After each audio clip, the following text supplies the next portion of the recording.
In a recent Epoch Times article, Finance Minister Chrystia Freeland, oxymoron of a name, is quoted Monday saying ensuring Russia loses its war against Ukraine is part of Canada's plan to address high levels of inflation. And here I was thinking it was going to involve seizing bank accounts.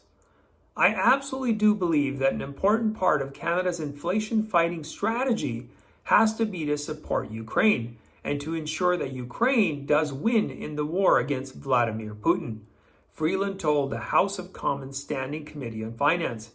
I think we all understand the chief driver of those elevated energy prices is Vladimir Putin's war in Ukraine. That might be what the folks who get propagandized by CBC, cash buys coverage, may be thinking, Chrystia, but some of us aren't quite so gullible. Freeland was testifying on Bill C-30, the Liberal government's plan to provide GST rebates to a portion of Canadians to help with the cost of living. Isn't government truly a make-work project, folks?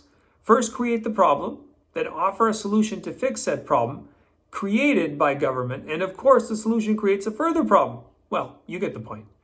Her comments on Ukraine come after Liberal MP Yvonne Baker used his questioning time in committee to plead for that country and thank Freeland for her support for the people of Ukraine as they fight Russia's genocidal war. While I'm no apologist for Putin and Russia, the Ukrainian leadership is not comprised of saints. With all due respect to MP Baker, Ukrainian officials are not transparent when it comes to disclosing where the assistance dollars are winding up, more than likely in someone's pocket. Baker, who has a business background, said he believed the war to be a key reason for higher food and fuel prices.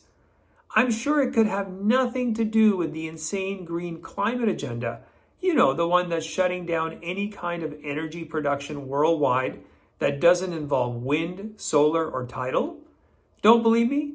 Check out what the EU countries have been doing. It's called energy suicide. And there's only one way for prices to go, up, up, and away. So, Ukrainians are not just fighting for themselves, they're also fighting for us, Baker said. Well, at least that's more than the MPs in Ottawa are doing on our behalf, right? In my view, if we want to stop inflation, Ukraine needs to win the war decisively, he said. He specified this would mean retaking Crimea, which Russia annexed in 2014, and the Donbass, which is currently disputed.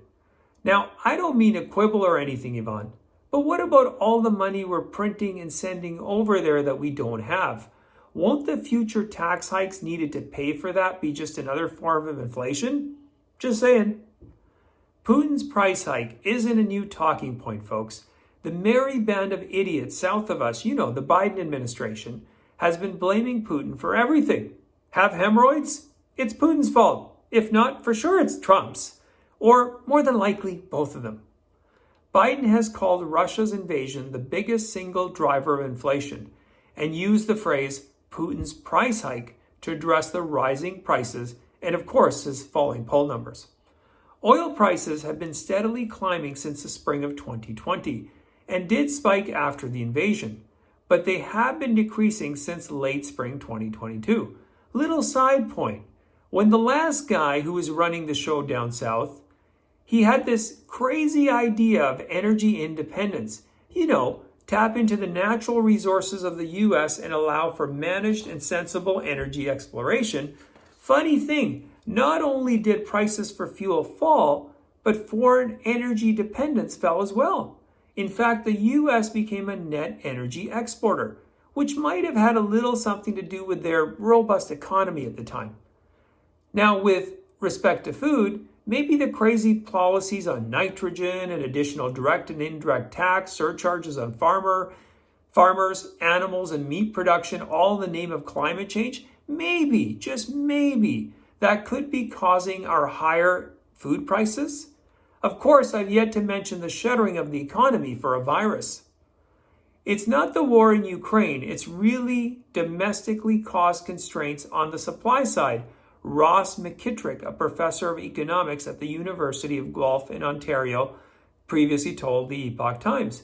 That's crazy talk, Ross. Facts. Those just get in the way of a good narrative. On a side note, you might want to open up a few additional bank accounts, pal. Inflation, as measured by the Consumer Price Index, was already entrenched before February 24th, when Russia invaded. Statistics Canada noted on February 16th that shelter costs in January were rising at the fastest pace since 1990. While saying that Ukraine winning the war is important to deal with inflation, Freeland also acknowledged that policies implemented by governments during the pandemic played a role in generating inflation. You don't say, Christine. Even absent Vladimir Putin's illegal and barbaric invasion of Ukraine, the recovery from the COVID recession was going to be challenging. We did the unprecedented thing of shutting down the economy, and the large industrialized economies did the same thing, said Freeland. And we also did the unprecedented thing of providing an economic backstop and so unwinding that was never going to be, and unwinding that was never going to be smooth, she added. Okay, Christine, let me see if I get this right. You, along with the rest of the ruling class dipwads, I'm including not only the Liberals here, but the Greens, NDP, Conservative, and the Bloc in this, as virtually all of them supported this insanity.